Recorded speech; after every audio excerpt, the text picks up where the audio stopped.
Sentar. Amém. Obrigado, irmãos da música, por nos servir, o pessoal da projeção, mesa de som, filmagem, transmissão, cada um de vocês que está servindo ao Senhor hoje, os diáconos que fazem um trabalho tão invisível, mas tão necessário, o pessoal que está lá no estacionamento cuidando do meu e do seu carro, que estão cuidando das nossas crianças. Que bênção que cada uma dessas áreas da igreja esteja funcionando para a glória de Deus. E eu menciono isso, meus irmãos, justamente por causa do texto que nós vamos estudar hoje à noite. Abra comigo a palavra de Deus em Atos capítulo 2, versículos 42 a 47.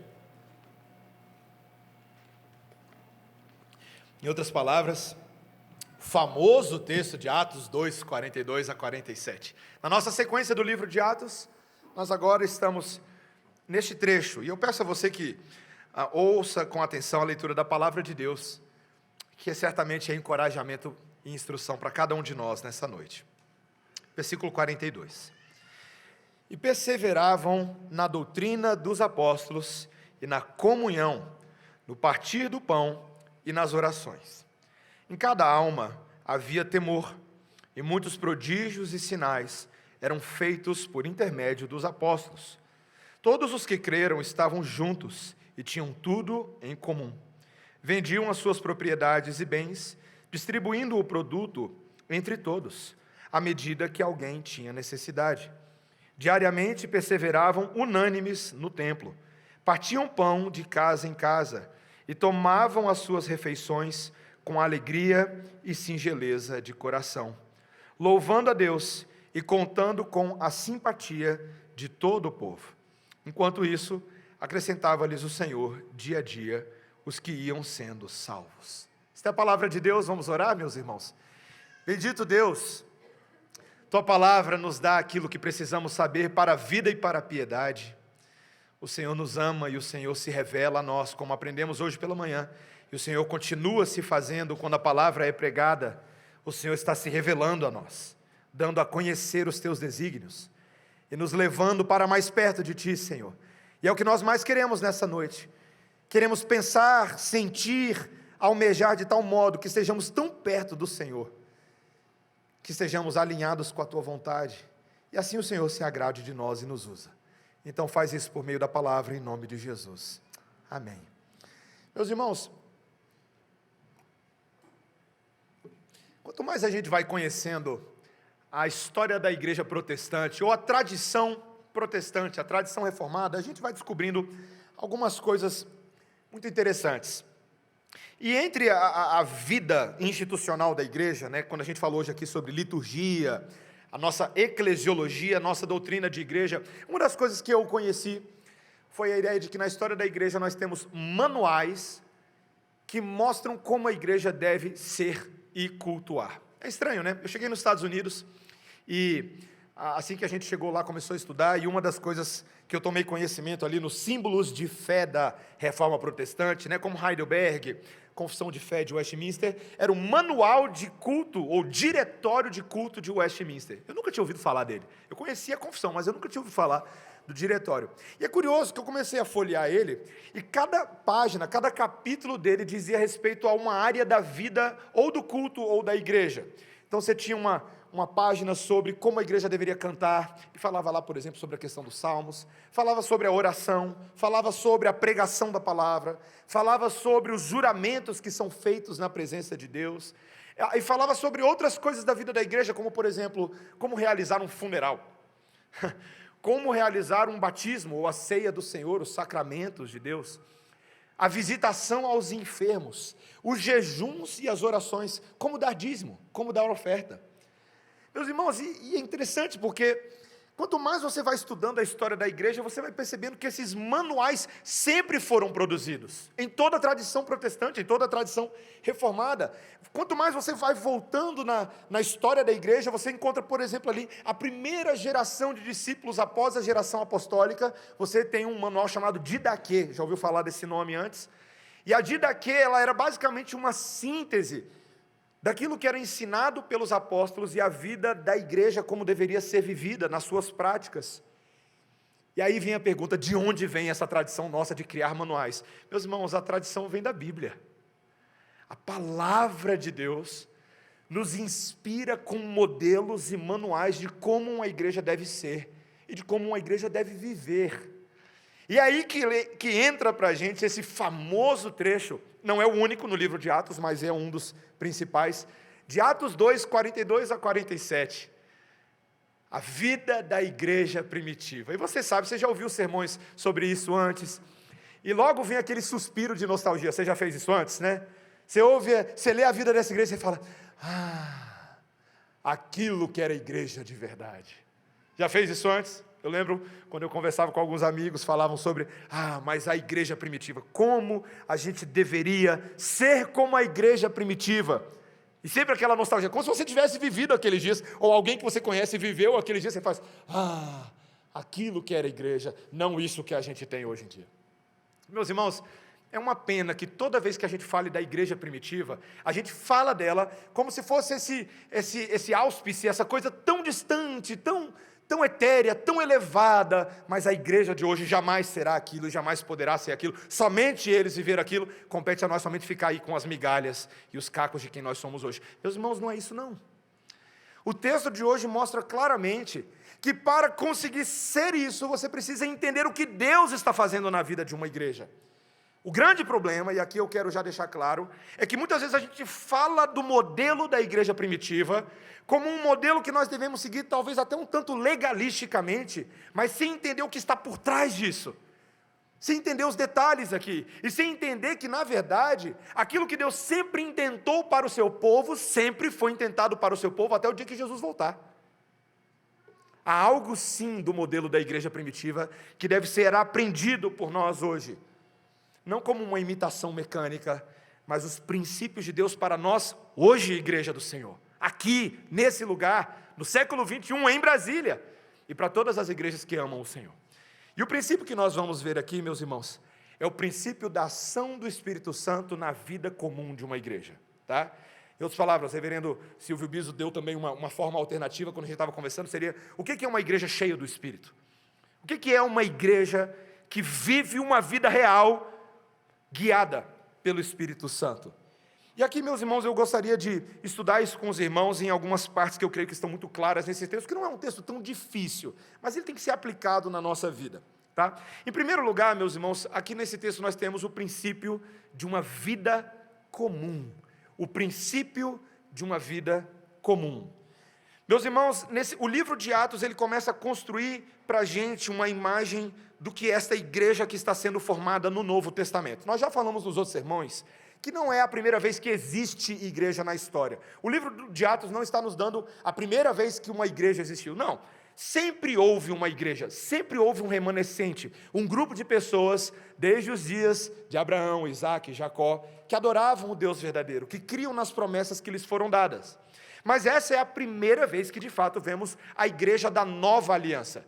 Cristo veio, morreu, ressuscitou, e agora a vida de Cristo está sendo vivida por meio dessa igreja. E a característica que nós vemos aqui está muito clara, meus irmãos, é a característica de uma vida comum, ou de uma vida compartilhada, a vida que nós partilhamos. E essas palavras no texto deixam bem clara essa característica. Veja, no versículo 42, você tem aí, por exemplo, e perseveravam na doutrina dos apóstolos e na comunhão. Você viu aí essa palavra? Ou então, quando a gente olha lá no versículo 44, está escrito, todos os que creram estavam juntos e tinham tudo em comum. Então, a palavra comunhão, que aparece no versículo 42, é a palavra grega koinonia, ou koinonia, tá? Como a gente fala aportuguesadamente. Tá? E a palavra, no versículo 44, é a palavra koinos, tá? As coisas que são em comum. Meus irmãos, aqui nós precisamos já começar a entender o que a Bíblia quer dizer por comunhão. Comunhão é muito mais do que somente cafezinho antes do culto ou cafezinho depois do culto. Comunhão é muito mais do que os jovens se juntarem para comer pipoca e fazer uma programação da mocidade para que os jovens não fiquem no mundão, então vamos comer pipoca na igreja. Então a gente chama isso de comunhão. Ou então uma partidinha de vôlei com o grupo do vôlei numa sexta-feira à noite. Veja, meus irmãos, essas coisas são boas e maravilhosas e em alguma medida podem sim fazer parte da vida de comunhão, mas não são essas coisas em si a comunhão. Comunhão é aquilo que nós partilhamos em comum. Quando você vai falar sobre o conceito de comunidade, e algum tempo atrás nós tivemos uma escola dominical, alguns irmãos vão lembrar que nós falamos sobre vários elementos da vida da igreja e nós trabalhamos o conceito de comunidade. Comunidade é partilhar elementos comuns, vida comum, prioridades que são atendidas e aceitas por todos que estão partilhando dessa vida. Em outras palavras, é aquele elemento unificador, é aquilo que nos une. A comunhão gira em torno daquilo que nos une e que nos torna comuns uns aos outros. E você tem que perceber o poder do que está acontecendo aqui, porque essa comunidade que está se formando em Atos não tinha naturalmente muitas coisas em comum. Você lembra que a pregação de Pedro, ela acontece logo depois da descida do Espírito Santo, que é derramada num momento do Pentecoste, onde haviam ali pessoas completamente diferentes reunidas num único lugar. Gente de tudo que era lugar, da Capadócia, da Arábia, da Frígia. Meus irmãos, eram pessoas que culturalmente não tinham tantas coisas em comum. Eram pessoas que também religiosamente, anteriormente, não tinham tantas coisas em comum. Porque você tem, por exemplo, os judeus da dispersão. E os judeus da dispersão normalmente falavam o grego em outras comunidades, mas você também tinha os judeus da Palestina. E aqueles que se consideravam os judeus raiz, né? Não era Nutella não. Como é que você faz esse povo totalmente diferente ter comunhão? Eu quero te provocar com essa pergunta. Pensa só no que eu estou falando para os nossos dias. Eu estou olhando aqui para a igreja, tá? Meus irmãos, aqui tem rato de tudo que é buraco. Nós somos de todas as partes desse Brasil. Nós temos uma representatividade nessa igreja chocante. Tem manauara, tem rio-grandense, tem do sul, tem do norte, tem na metade do Brasil, tem no canto de cá e no canto de lá. Certo? Tem sotaques e sabores e diversidade. E muitas vezes, quando os sociólogos e os demógrafos e as pessoas que olham para as características de grupos como a igreja falam assim, como é que dá certo esse negócio?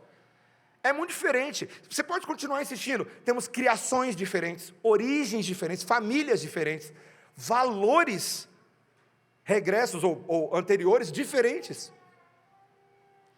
Qual é o poder unificador que torna a vida comum? Não somos nós. É o Deus em torno de quem a comunhão revolve.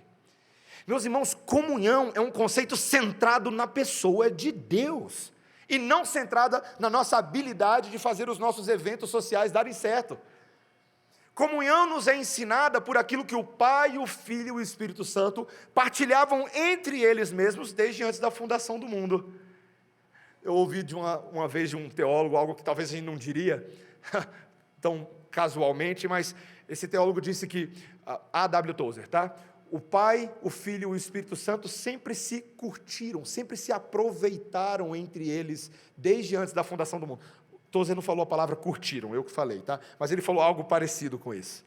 Eles sempre se apreciaram mutuamente. Sempre houve dentro da Trindade uma mútua apreciação pela divindade uns dos outros, pela glória divina uns dos outros. A comunhão do próprio Deus Trino entre si mesmo revolvia em torno desse ser de Deus. E toda vez que na Bíblia Deus ensinou para nós sobre comunhão, sempre foi uma comunhão a partir da pessoa de Deus.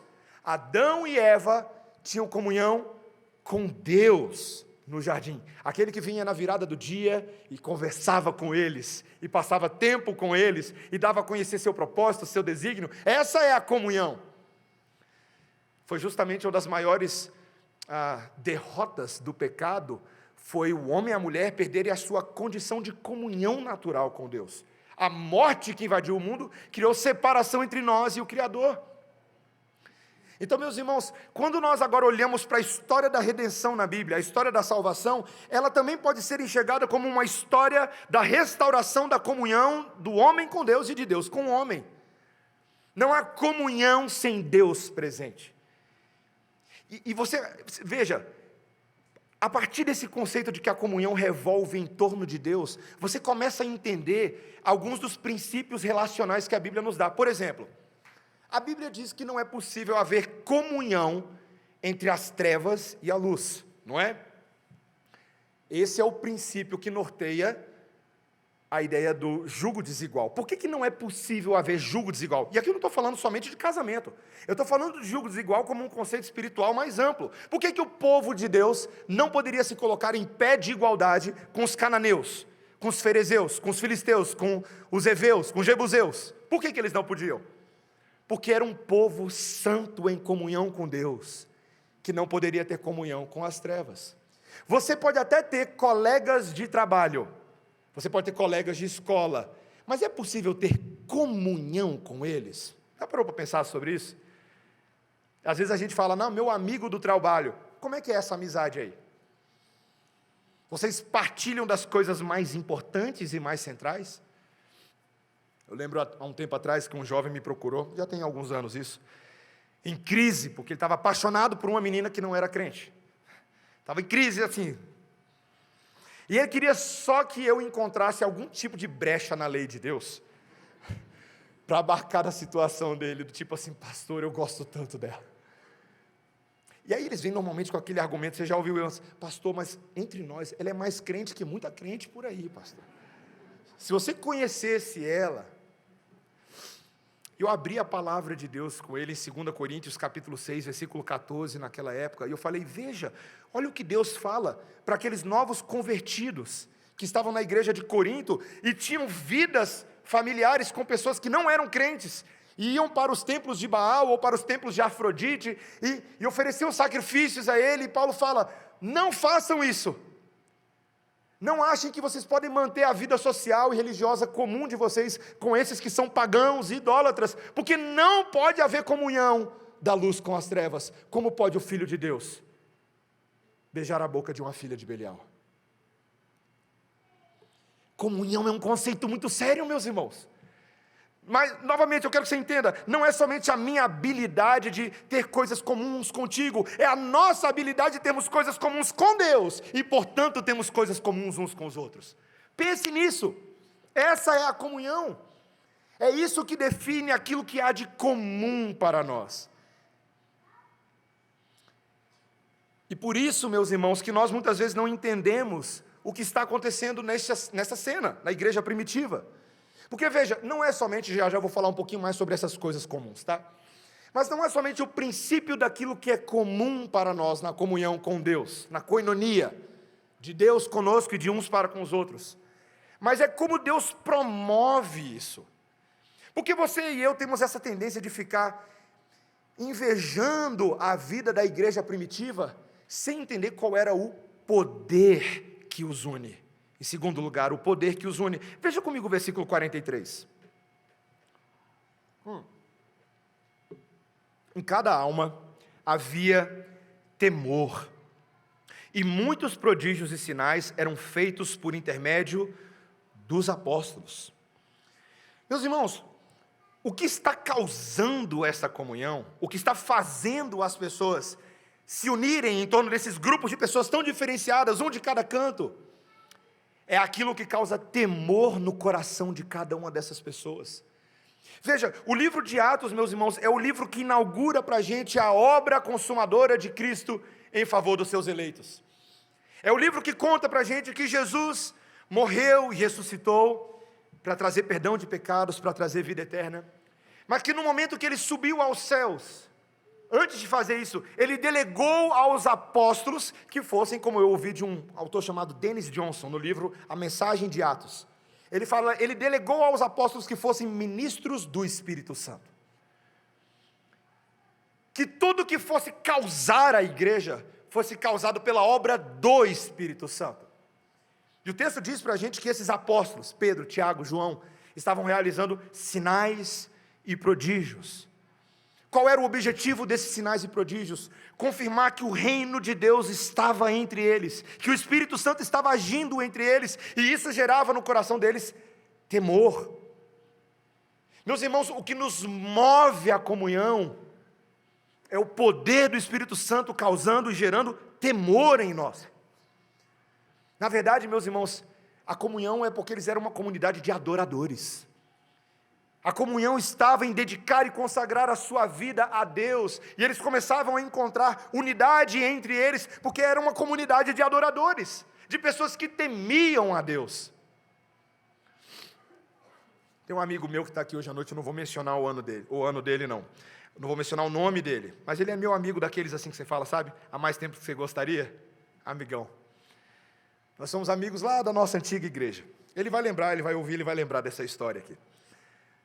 Teve uma época que a gente estava bem crente, sabe? bem crente. E a gente, como crente, a gente queria fazer algo. E nós criamos, na época, um grupo chamado GDM, Guerreiros do Messias. Soa bonito, né? Na verdade, a ideia era muito simples, meus irmãos. Ele está aqui, ele vai lembrar, daqui a pouco ele vai me procurar no final do culto e falar assim...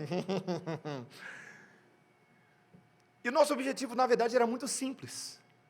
Nós queríamos fazer algo para partilhar essa vida juntos. Deus realmente estava derramando do seu Espírito sobre os nossos corações. Nós não éramos muitos, éramos mais ou menos ali 5, 6 amigos da mesma igreja. Mas Deus estava agindo no nosso coração tremendamente naquele período da nossa adolescência. E nós criamos um grupo que era basicamente um grupo de oração de machos, de homens. E o grande objetivo era viver aquela vida comum e fazer algo em nome de Deus. Então a gente saía dali e a gente ia evangelizando pela W3, era cada loucura que a gente fazia, meus irmãos. Um dia um tirava uma camisa, dava para um mendigo, era nesse nível assim. A gente orava. Nós éramos muito intrépidos, nós vimos situações que nos pareciam opressões espirituais e a gente queria orar pelas pessoas. E a gente declarava o nome de Deus e a gente se alegrava com aquilo. É interessante, meus irmãos, até hoje eu fico um pouco nostálgico daquele período, não por causa de nenhum tipo de misticismo, nada disso não. Era simplesmente pela pureza da adoração. Adorar a Deus e não se preocupar com mais nada, ter o temor de Deus no coração e fazer disso a prioridade. Meus irmãos, nós nos unimos, e eu espero que seja isso que nos una, porque nós tememos a Deus, porque nós adoramos a Deus, porque Ele está gerando nos nossos corações aquele tipo de reverência, de buscá-lo, de procurá-lo, de fazer dele o centro dos nossos corações, e portanto, quando nós nos juntamos a outros que estão assim, a força nos números, a união desse grupo acaba fazendo a força, de fato, e Deus age no meio. Meus irmãos, seria tolice da nossa parte nós queremos o modelo comunitário ideal sem o poder comunitário ideal. Igreja nenhuma se subsiste sem o poder do Espírito Santo, meus irmãos. Eu ouço os relatos de irmãos, amigos nossos queridos, que têm trabalhado com agências missionárias, algumas até europeias, trabalhando em lugares como Itália, como Suíça, como Alemanha, como Hungria, como Portugal. E um desses relatos que a gente recebeu recentemente, o pastor falou: o Espírito Santo não está agindo nas igrejas. Algumas igrejas se tornaram verdadeiros mausoléus, na Alemanha. Ali na Suíça eu tive a oportunidade de ver de perto, quando estávamos visitando alguns amigos nossos lá, a carcaça de uma igreja enorme. Ele falou: entra comigo para a gente ver o que estava acontecendo. Quando entramos, havia ali uns 4, 5 gatos pingados. Mas o mais aterrorizante não foi a quantidade de pessoas, foi o que a pastora estava falando. E meus irmãos, ela era uma igreja ali internacional, eu entendi só ela fazendo o seguinte: ela apontava para a terra e falava: terra! Eu olhei aquilo tão estranho, meus irmãos, eu falei: Deus não está nesse negócio aqui. Do jeito que eu entrei, eu saí. Cemitérios de igrejas, porque o Espírito Santo não está agindo em alguns lugares. A vida da igreja precisa ser movida pelo Espírito Santo, e então, quando o Espírito Santo for o centro da vida dessa igreja, por meio da palavra pregada, porque era isso que os apóstolos estavam fazendo, seus sinais e prodígios eram apenas a confirmação da pregação do Evangelho. Eles gastaram seus dias pregando que Cristo havia morrido e ressuscitado para o perdão de pecados e para a vida eterna. Essa é a mensagem do livro de Atos. Não havia mais nada que eles faziam senão isso. E os sinais e prodígios confirmavam essa pregação, e por meio dessa pregação é que o Espírito Santo alcançou e transformou o coração de tantas pessoas. Meus irmãos, o poder da igreja está no Espírito Santo de Deus, e nós devemos buscá-lo por meio da palavra. E quando assim o fazemos, aí então podemos, em terceiro lugar, exercitar o que é a característica dessa igreja. Em outras palavras, os exercícios de uma igreja que partilha uma vida comum. Terceiro, os exercícios de uma igreja que partilha uma vida comum. Então vamos lá, vamos entender. O princípio é de uma vida comum, de koinonia, comunhão com Deus e comunhão uns com os outros. Segundo lugar, é uma comunhão que vem pelo poder do Espírito Santo agindo pela pregação da palavra. Terceiro lugar, agora essa igreja vai se desenvolver bem mais do que só a pregação da palavra. O texto vai dizendo, versículo 42, olha aí. E perseveravam na doutrina dos apóstolos e na comunhão. Os comentaristas, meus irmãos, entendem que aqui, ele está agora começando a descrever o que essa igreja fazia. E o que essa igreja fazia não era só ter pregação.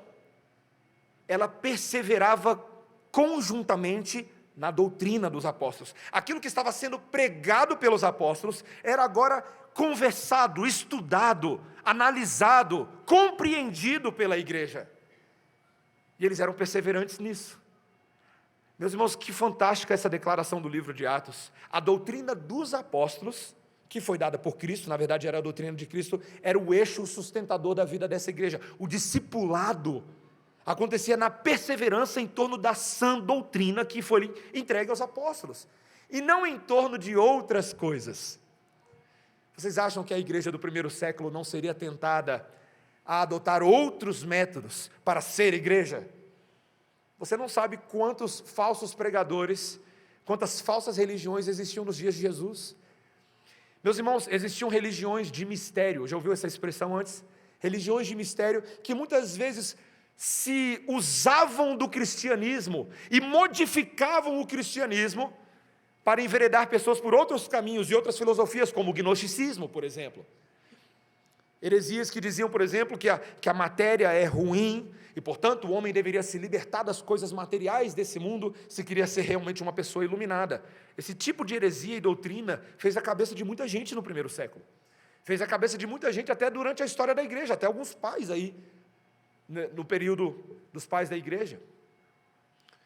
Outras tantas heresias, como ao longo da história da igreja, nestorianismo, quando você pensa no adocionismo, a ideia de que Jesus descobriu que ele era o Cristo e foi adotado por Deus de alguma maneira, tantas outras heresias. Meus irmãos, a pureza da igreja só pode ser alcançada quando ela se volta para a pura doutrina dos apóstolos.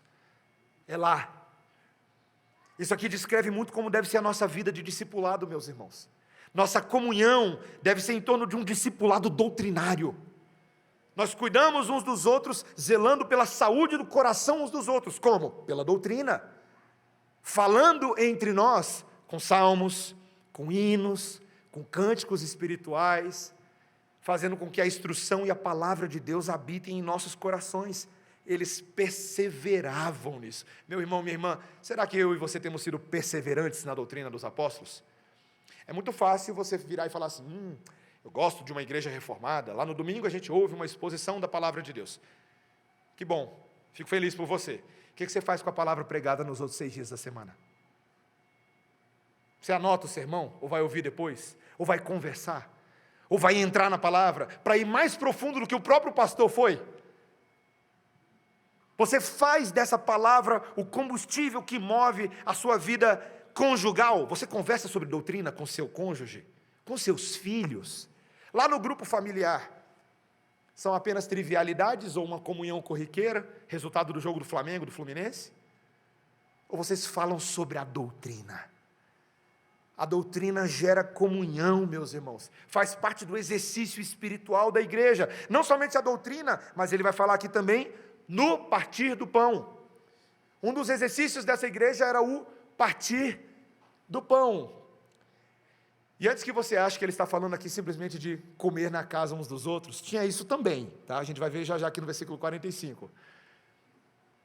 Mas era o partir do pão, artigo definido, o pão, não era qualquer pão. Qual é o pão? O pão que Cristo havia instituído, o pão da ceia do Senhor. Eles faziam isso, meus irmãos, nesses cultos que aconteciam ali naquelas igrejas iniciais, fosse nas catacumbas, em alguns lugares, ou nas casas de alguns irmãos, ou em alguns lugares abertos, eles tinham os sacramentos, como por exemplo a ceia do Senhor. Era uma comunhão em torno da ceia. Eu e você precisamos nos lembrar que a ceia do Senhor, aquele sacramento do pão e do vinho, que representam memorialmente o corpo e o sangue de Cristo, são sacramentos, meus irmãos, de comunidade. comunitários, sacramentos de comunhão. Sabia que muitas vezes eu e você perdemos esse elemento comunitário do sacramento? Às vezes a gente se aproxima da mesa do Senhor, né, e a gente fala, é a minha hora da minha espiritualidade, né? Aí eu como o meu pão, tomo o meu vinho, e é uma coisa muito minha. E eu esqueço de abrir os olhos e de perceber que Cristo derramou esse sangue e esse corpo por todas as pessoas que estão ao meu redor. É um sacramento comunitário. Meus irmãos, e é por isso aqui vai uma dica para os noivos, tá? Posso dar uma dica para os noivos aqui, noivos? Os que vão casar. E quando a gente começa a fazer liturgia do casamento, noivos, não me peçam para fazer a ceia do Senhor no casamento de vocês. A não ser que vocês estejam dispostos a oferecer a ceia do Senhor a todos os crentes no seu casamento e não somente ao casal de noivos. Eu caí nessa armadilha quando eu fui fazer meu casamento, lá atrás. Alguém me disse, seria tão bonito se você e a Débora tomassem uma ceia no casamento. A gente falou, que legal. Aí foi aquela cena engraçada, a igreja tinha 1000 pessoas, e eu e Débora tomando a ceia do Senhor sozinhos lá na frente, o pastor ministrando a ceia só para a gente. Meus irmãos, a ceia pertence à igreja, pertence a todo o povo de Deus, reunido. Seria uma afronta minha se eu começasse a selecionar algumas pessoas que eu julgo mais dignas, na minha opinião, de tomar a ceia e outras que não são tantas. A única pessoa que pode fazer essa separação é Deus, pela sua palavra, não eu. O povo em comunhão partilha do pão. E é por isso que de vez em quando eu e Biso a gente tem que fazer umas coisas diferentes, viu, Biso? Já passou um pouquinho o Covid, né, gente? Então a gente vai começar a falar assim, ó, passa o cálice para o irmão do lado. Eu fui de uma igreja lá nos Estados Unidos,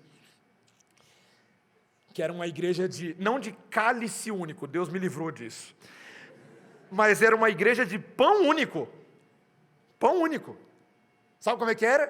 Tinha um pãozão lá na frente, tá? Não era tão grande a igreja assim. Aí o pastor vinha, ele partia o pão, e aqueles 2 pedaços que ele partia, ele entregava na mão dos presbíteros, e eles iam levando aquele pão de pessoa em pessoa, e a gente pegava um pedacinho daquele pão. Aí você fica, ai, eu não faria isso jamais. Meus irmãos, mas o que essas coisas nos fazem lembrar? Que nós partilhamos de um pão comum. Jesus disse que nós bebemos de um único cálice, o cálice dele. Ainda que nós não façamos isso exatamente, mas você precisa se lembrar que quando você come o pão, você come com o seu irmão do lado, e você bebe o cálice com o seu irmão do outro lado. Para que a vida cristã não seja feita de forma egoísta, individualista e autônoma, mas de forma comunitária, como Cristo quis que fosse. Ele tomou o pão e o vinho com os seus discípulos, e ele deu um mandamento a todos os eleitos de Deus, que partissem o pão, e no partir do pão, vem a força do povo de Deus. Eles também faziam orações, é o que o texto diz. Então viu? Doutrina dos apóstolos, comunhão, partir do pão, orações. Meus irmãos, orações comunitárias. É claro, isso se depreende facilmente. Quando o Espírito Santo está agindo na vida de uma comunidade, essa comunidade vê claramente o acesso a Deus por meio da oração. Meus irmãos, como nós precisamos aprender a orar juntos. Nós temos falado tanto aqui na igreja, então eu vou bater um pouquinho mais em nós. Eu não tenho dúvidas de que nós, como famílias e individualmente, nós tenhamos nossas vidas de oração em casa. Eu espero que você, como crente, desenvolva rotinas de oração em casa. Mas eu quero te perguntar, meu irmão, minha irmã, você tem orado com os seus irmãos? Deus não almeja para você que você só ore por você mesmo, mas para que você aprenda a olhar as necessidades, as demandas que vão além de você. Deus usa a sua oração como componente de um conjunto de orações. E Deus age por todas essas orações. Agora, meus irmãos, não tem nem 2 semanas atrás, eu estava conversando com um missionário, e um missionário havia levantado uma demanda específica de oração, e ele estava muito preocupado, porque era um assunto muito grave. Eu não tenho como entrar em detalhes aqui, mas eu compartilhei esse assunto com alguns irmãos da igreja, ele me deu autorização para isso. E esses irmãos oraram por essa demanda. E aí esse missionário, 2 semanas depois, entra em contato e fala, Mateus, eu queria agradecer pelas orações da igreja. Porque Deus ouviu as orações. Deus agiu de uma maneira que era impossível aos olhos dos homens, e Deus fez o impossível nessa situação. Meus irmãos, humanamente não tinha como acontecer o que ele precisava que acontecesse, e aconteceu. E nós sabemos que Deus ouve as orações e atende às orações quando o povo de Deus se junta em torno de causas comuns. Quando direcionamos nossos esforços, nossa fé, nossa comunhão, para orarmos uns pelos outros e pelas causas comuns da igreja. As orações faziam parte desta vida. E agora, meus irmãos, ele vai descrever também que havia uma vida comum na forma como eles até partilhavam a vida material. Veja comigo, versículo 45. Veja aí, 45. Vendiam as suas propriedades e bens, distribuindo o produto entre todos, à medida que alguém tinha necessidade. Esse aqui é o que todo mundo lembra quando vai falar da vida comum de Atos, não é? Rapaz, eles vendiam tudo, e eles deram tudo que eles tinham. E alguém lê esse tipo de coisa aqui e fica achando que o livro de Atos está propondo alguma espécie de comunismo cristão. Meus irmãos, cuidado, tá? Cuidado. Não é isso que está acontecendo no livro de Atos. Veja bem, a palavra de Deus, ela não anula aquilo que ela mesma afirma.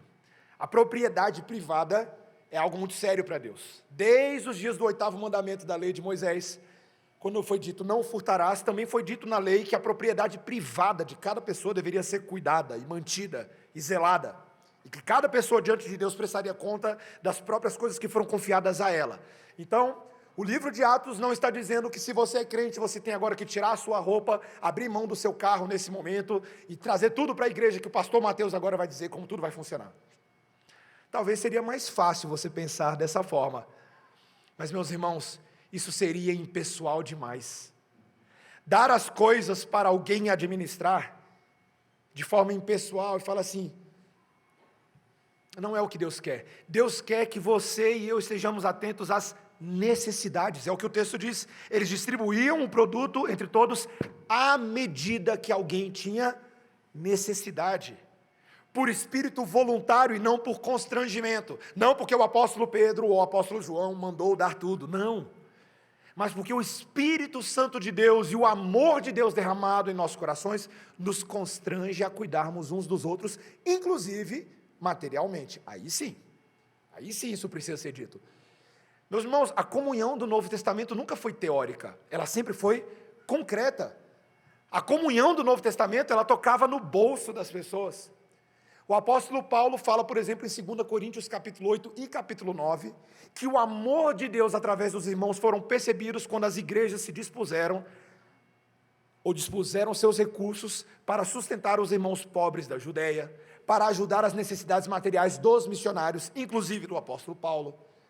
A generosidade e o amor foram concretos, foram ações concretas que envolviam inclusive o dinheiro. Meus irmãos, cuidado com a comunhão teórica, cuidado com a comunhão que nunca demonstra amor de verdade, sempre fica no campo teórico. A comunhão dos crentes é por meio do serviço, do cuidado real. Você olha para a sua igreja, você identifica necessidades e o Espírito Santo sensibiliza o seu coração e fala, o que é que você pode fazer pelos seus irmãos? Especialmente por aqueles que estão em necessidade. Uma das nossas turmas de escola dominical esse semestre, e eu incentivo você a participar. Estou perdendo minha voz, né, gente? Eu chego até o final, fica tranquilo.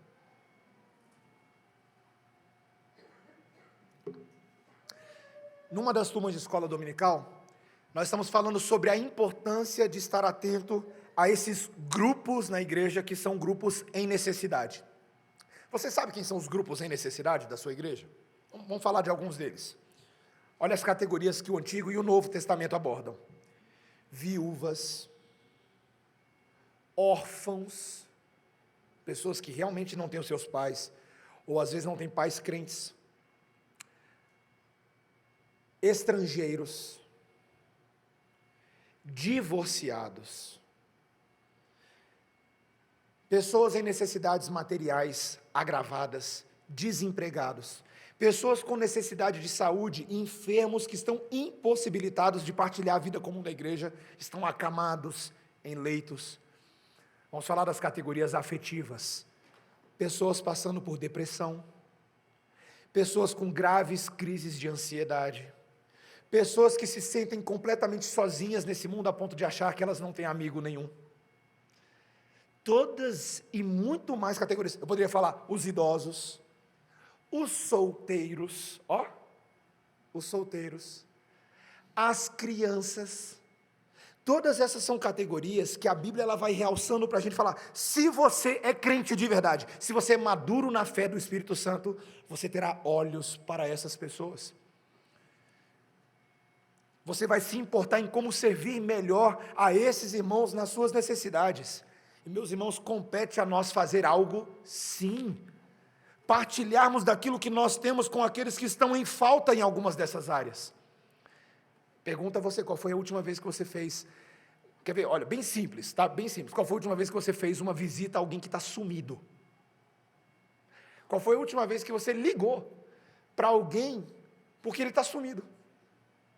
Sabia que às vezes as pessoas vão sumindo da igreja e ninguém faz nada? Aí quando você descobre, a pessoa já se esvaiu.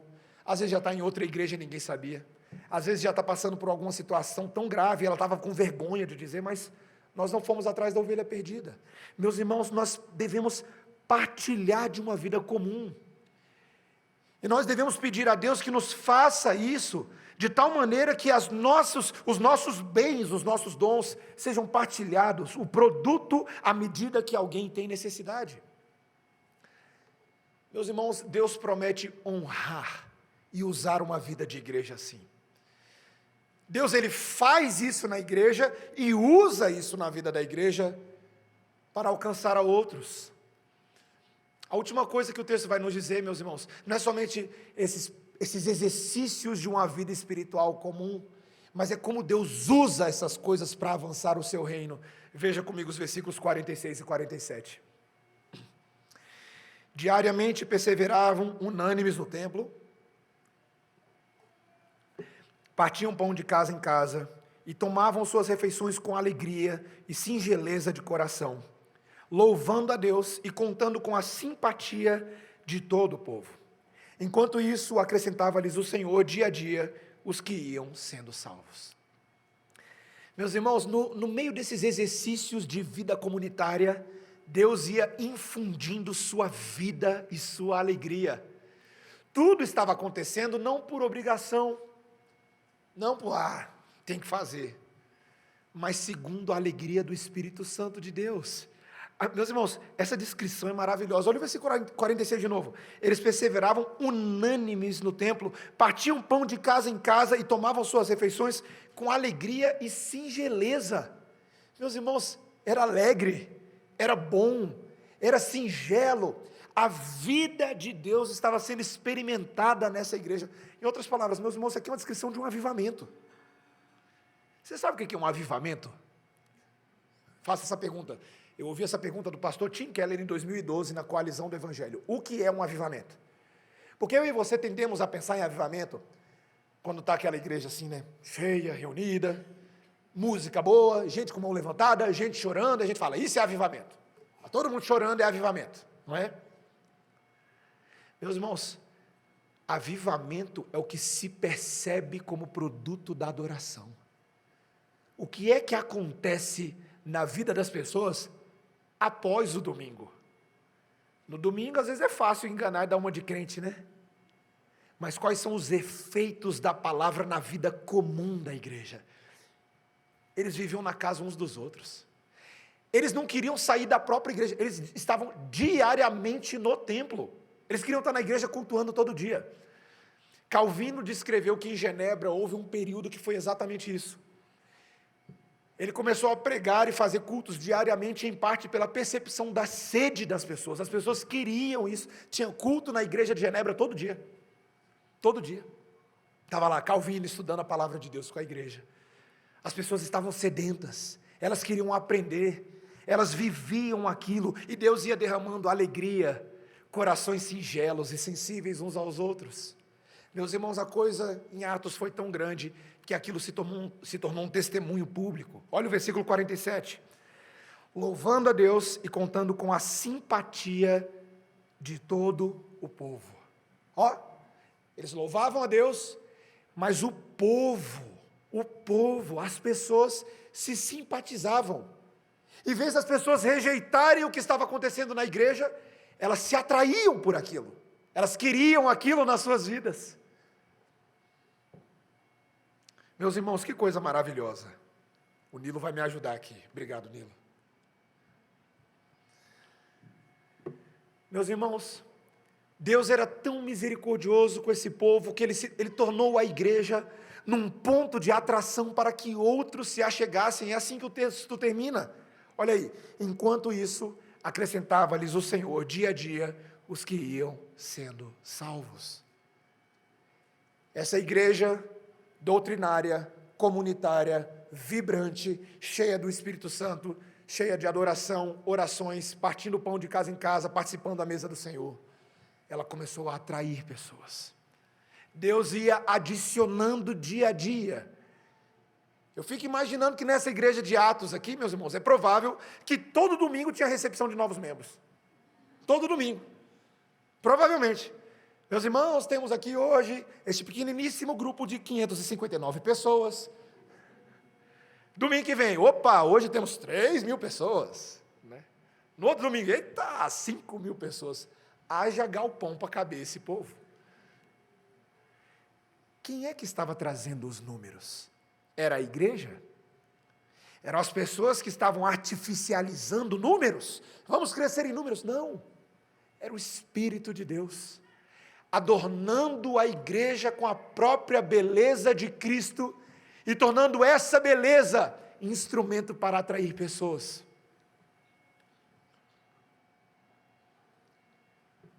Meus irmãos, como é que uma igreja cresce? Como é que uma igreja cresce? Sabe por quê, meus irmãos? Igreja nenhuma deveria crescer. E aqui eu estou caminhando para o final do sermão. A igreja representa algo que tantas vezes é o oposto do que aquilo do que o coração das pessoas quer no mundo. As pessoas não querem Deus. As pessoas estão em revolta contra Deus. As pessoas se rebelam contra Deus. Muitas vezes elas não querem os valores de família que a igreja prega, não querem os valores de sexualidade que a igreja prega, não querem os valores de comunidade que a igreja prega. E elas perseguem outras direções. Meus irmãos, nós sabemos que muitas vezes essa idolatria está misturada com o vazio existencial das pessoas. E sabe o que as pessoas sem Deus fazem? Eu quero que você preste atenção nisso, aqui é o final, é a conclusão do meu sermão. Elas estão desconectadas de Deus, mas elas ainda têm um anseio por comunidade dentro delas. E sabe o que elas vão fazendo nesse mundo afora? Vão criando igrejas para si. Grupo de CrossFit. Clube de leitura de livros da UNB. Comunidade de veganos. Comunidade de procuradores dos cristais em Alto Paraíso. Sabe o que seres humanos têm dentro deles, porque Deus deu? Desejo por comunidade, desejo por comunhão. Estão afastados de Deus sem saber que seus corações estão desesperados por encontrar a Deus.